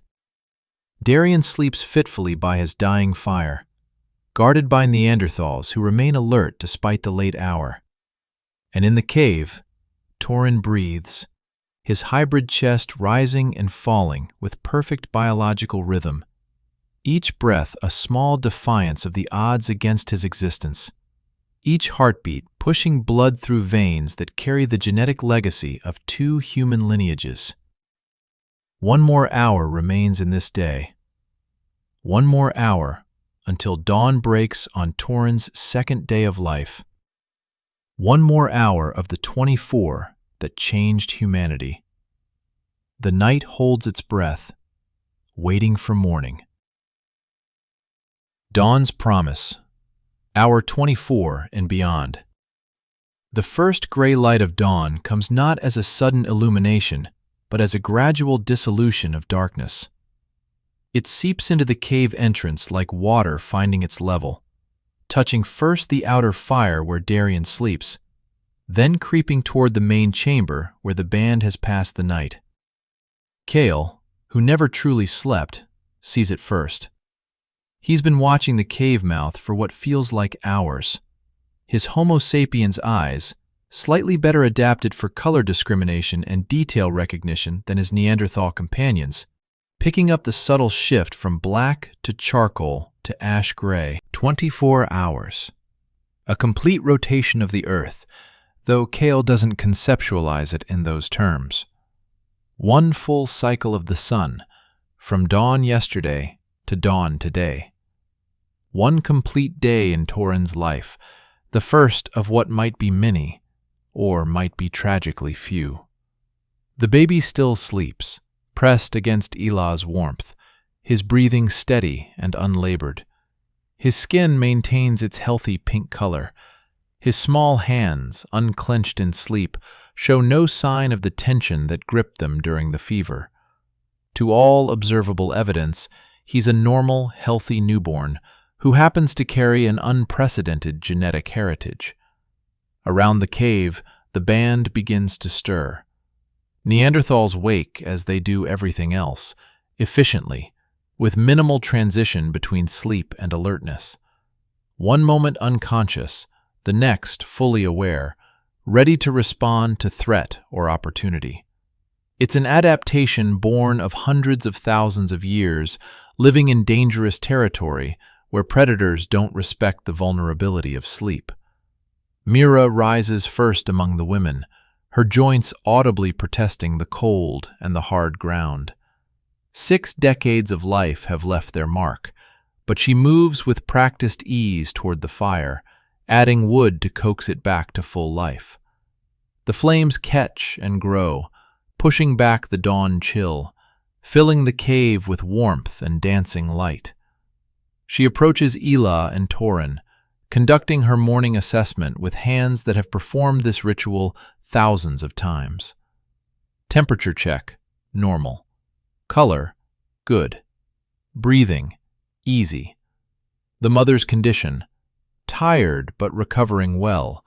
No signs of infection or dangerous bleeding. He thrives, Mira announces, and the simple declaration carries weight. In their world, where infant mortality claims at least half of all children before their 5th year, thriving after 24 hours is genuine cause for optimism. The other women wake and immediately begin the morning routines, banking the fire properly, organizing food stores, preparing the herbal teas that help new mothers recover their strength. Their movements are choreographed by long practice, each woman knowing her role without need for discussion. Outside, the day watch is changing again. The 2 Neanderthal men who guarded through the deepest night hours are being replaced by fresh sentries. They prod Darien awake less gently than before. Hospitality has its limits, and the unspoken message is clear. The stranger has been granted safety through the night as promised, but morning brings expectations of departure. Darien sits up, disoriented and stiff from sleeping on cold ground despite the fire. His darker skin looks ashen in the dawn light, his eyes hollow from exhaustion and stress. 3 days alone in the wilderness have taken their toll, and one night of relative safety hasn't been enough to erase that debt. Kale emerges from the cave, moving past the Neanderthal guards to crouch beside the outer fire. Up close, Darien looks worse than he did yesterday, hunger-thin, with the slight tremor that comes from prolonged exposure to cold and fear. "You should eat before you go," Kale says, surprising himself with the offer. He returns moments later with a leather pouch containing dried meat and a handful of pine nuts. Not generous by any measure, but enough to sustain a man for a day's travel. Darien accepts the food with evident relief, tearing into the meat with teeth that, like Kale's, are smaller and less robust than Neanderthal dentition. "Thank you. Your people, they allowed me to live through the night." "They're generous to those who respect their territory," Kale says. "But you should leave soon. Head east. There are other bands that way, possibly some of our kind. West and north are claimed territories, and the bands there are less tolerant of strangers." Darien nods, chewing mechanically. Then, after a long pause, "The child, your son. May I see him before I go?" Kale's first instinct is to refuse, but something in Darien's face, a genuine curiosity that transcends the disgust of yesterday, makes him reconsider. Perhaps seeing Toren will change something in how this young Homo sapiens thinks about the Neanderthals. Perhaps bearing witness to successful hybridization will spread through the human populations, making future encounters less hostile. Or perhaps it will do the opposite, reinforcing prejudices, creating stories of monsters and abominations that poison relations for generations. But Kale finds himself saying, briefly, "Don't touch him, don't speak loudly.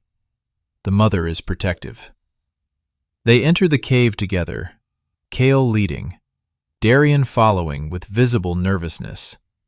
The Neanderthals watch this intrusion with varying degrees of suspicion, but no one moves to block them. Kale's integration into the band grants him certain privileges, including the ability to make decisions about his own offspring. Ela is awake, nursing Toren again. She looks up as they approach, her eyes immediately assessing threat level. When she recognizes Kale, she relaxes fractionally, but her gaze on Darien remains wary. "He wants to see our son," Kale explains in the simplified language he uses with the band. "I told him he could look, nothing more." Ela considers this, then adjusts Toren slightly so his face is more visible. It's a gesture of trust, or perhaps pride. "Look at what we made," she seems to be saying. "Look at this impossible thing that lives and breathes." Darien crouches at a respectful distance, his eyes widening as he takes in the baby's features. And here, in the growing dawn light, the hybrid nature is undeniable. Toren has his mother's robust bone structure, the beginnings of the pronounced brow ridge, the stocky proportions. But he also has his father's flatter face, the more delicate fingers, the skull shape that's rounder than elongated. He's both. He's neither. He's something new. "By the ancestors," Darien breathes. "He's actually, he looks." "He looks like a healthy baby," Kale says firmly, "because that's what he is." Darien tears his gaze away from Toren to look at Kale, and something shifts in his expression. The dismissiveness is gone, replaced by something more complex. Wonder, perhaps, mixed with confusion and a dawning realization that his assumptions about the impossibility of successful hybridization were wrong. "I need to tell the others," Darien says slowly. "When I find my band, they need to know this is possible, that children can come from—" He gestures vaguely, struggling for words that won't offend. "From unions between our peoples." "Tell them," Kale agrees.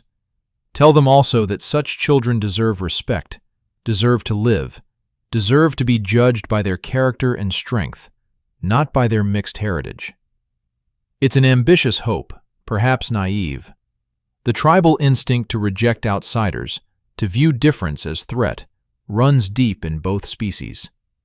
But sometimes, seeds planted in one conversation can grow across years, can influence thinking in ways the original speakers never anticipated. Darien nods, his face serious. He stands, takes one last long look at Toren, then turns to leave. At the cave entrance, he pauses.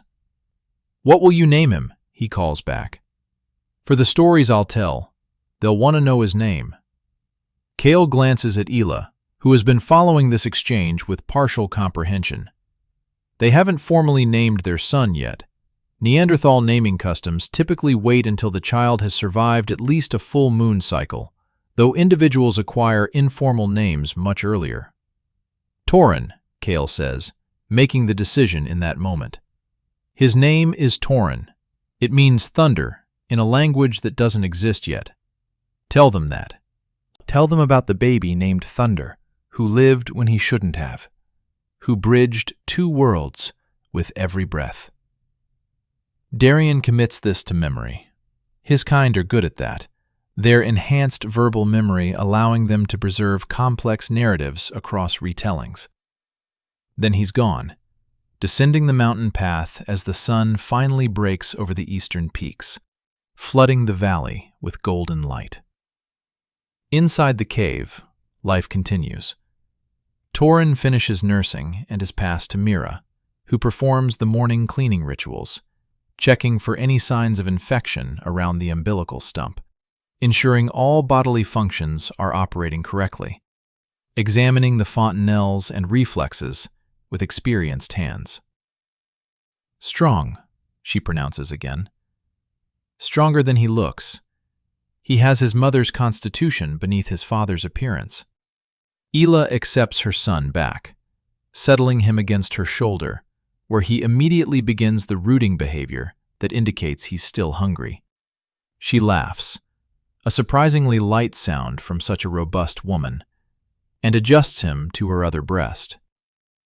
The day is fully born now, hour 24 having given way to hour 25, 26, the count beginning anew. But the momentous quality of that first day lingers. Everyone in the cave knows they've witnessed something unprecedented. The exact significance may elude them. They lack the framework to understand genetics, evolutionary biology, the long-term implications of hybridization. But they know in their bones that something important has occurred. Kale sits beside Ela, his long frame folded into a comfortable position, watching his son nurse. The anxiety that consumed him through the night has ebbed, replaced by something steadier, more grounded. Love, certainly. Pride. But also commitment. The bone-deep understanding that this small, improbable creature is now the center of his world. That every decision from this point forward must be made with Toren's welfare in mind. "He'll need a strong name for when he's older," Ela says. "Thunder is good for stories, but he'll need something he can carry in our language too. Something that speaks of survival, of strength against odds." "What do your people call the mountain peaks that stand when storms should have eroded them away?" Kale asks. Ela thinks, then smiles. "Unbroken. We call them the unbroken stones. They stand when everything else falls." "Then that could be his name among your people. Toren the Unbroken. The child who survived when survival seemed impossible." "It's a good name, a name with weight and meaning." Ela repeats it softly, tasting the sounds, and nods her approval. Outside, the sun continues its climb, burning away the last wisps of dawn mist. In the valley below, life pursues its endless patterns: herds grazing, predators hunting, birds building nests, the great web of existence continuing its ancient cycles, indifferent to any single birth or death. But this particular birth will echo through time in ways that birds and deer and even predators cannot.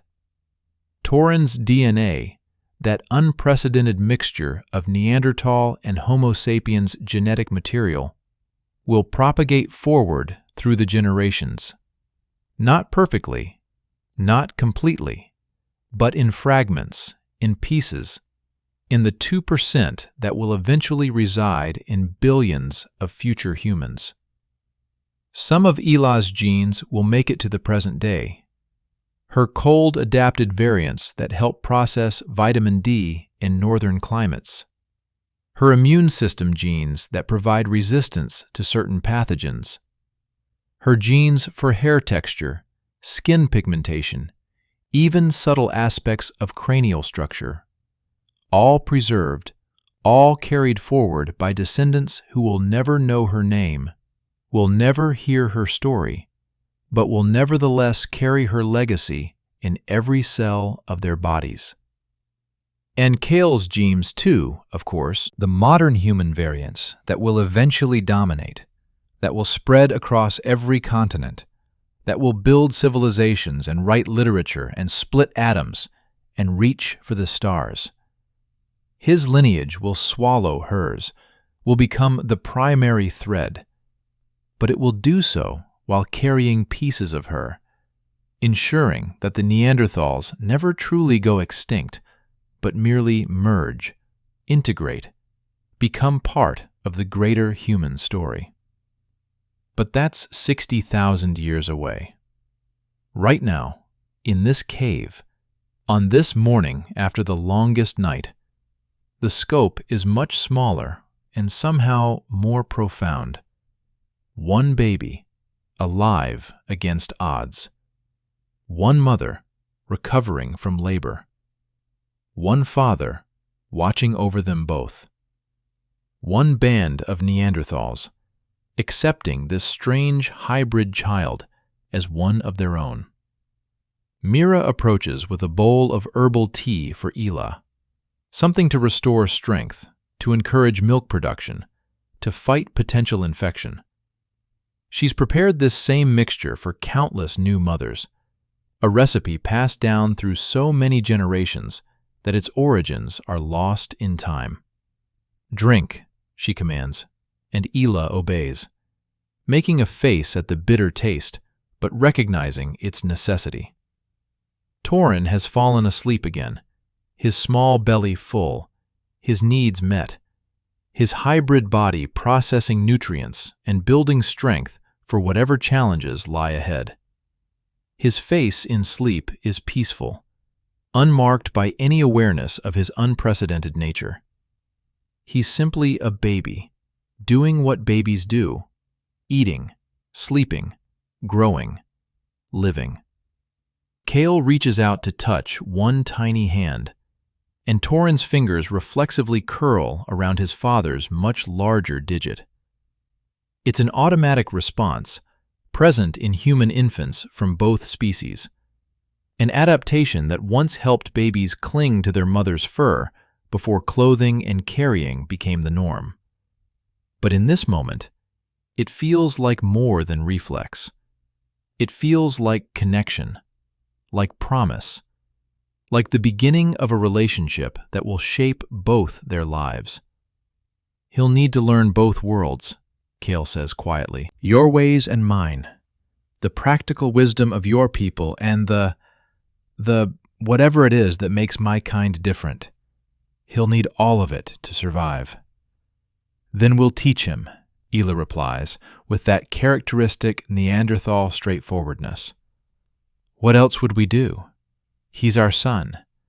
We give him everything we have." It's a simple philosophy, but it served her people well for hundreds of thousands of years. Take care of your own. Share what you know. Survive together or die alone. The complex social hierarchies and political maneuverings that Homo sapiens sometimes engage in are largely absent from Neanderthal culture. Life is hard enough without making it harder through internal conflict. Around them, the band has fully transitioned into day mode. The morning meal is being prepared, leftover meat from yesterday's hunt, roots that were collected before Ela went into labor, bone marrow carefully extracted and ready to eat. It's not abundant, but it's enough. In the Ice Age, enough is all anyone can hope for. The children of the band, there are 4 others, ranging from 3 to 12 years old, have woken and are clamoring to see the new baby. Mira allows them to approach in an orderly fashion, teaching them how to be gentle, how to respect the fragile newness of life. The oldest child, a girl we might call Isa, reaches out tentatively to touch Toren's hair. "He's small," she observes. "All babies are small," Mira corrects. "You were this small once, though you've forgotten." "Will he play with us?" asks one of the younger boys. "Not for many moons," Ela says. "But yes, eventually. You'll teach him to track and climb and throw. He'll be your hunting partner someday."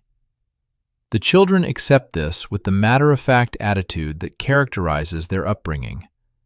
Life is practical, linear, understandable. Baby grows, becomes child, learns skills, becomes adult, has babies of their own. The cycle continues, has always continued, will continue as long as there are people to perpetuate it.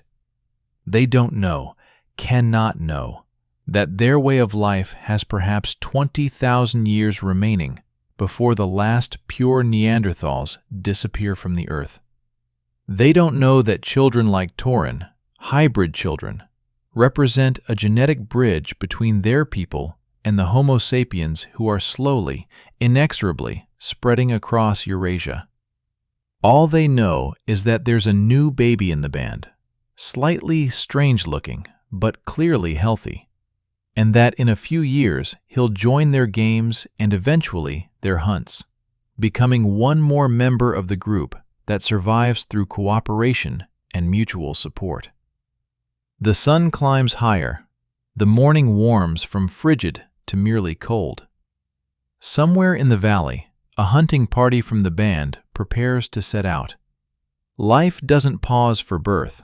There are always mouths to feed, always the endless pressure to secure enough food for another day.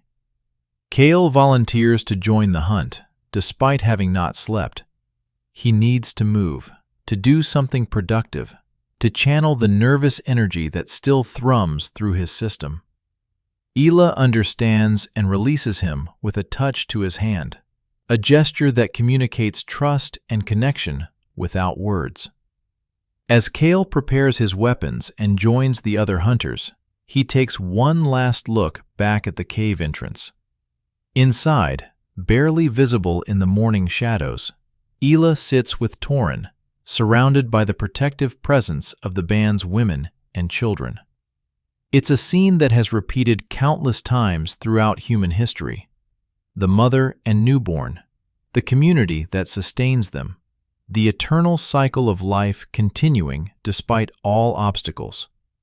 He turns and follows the hunters down the mountain path, his longer legs eating up ground, his different hunting techniques blending with theirs in a synergistic whole. This too is a kind of hybridization, not genetic but cultural, the merger of different knowledge systems and skill sets that makes the mixed group more effective than either would be separately. Behind him in the cave, hour 25 becomes hour 26, becomes hour 27. The count continues. The earth keeps turning. Time flows forward with indifferent inevitability. And Toren sleeps, unaware that he's already changed the world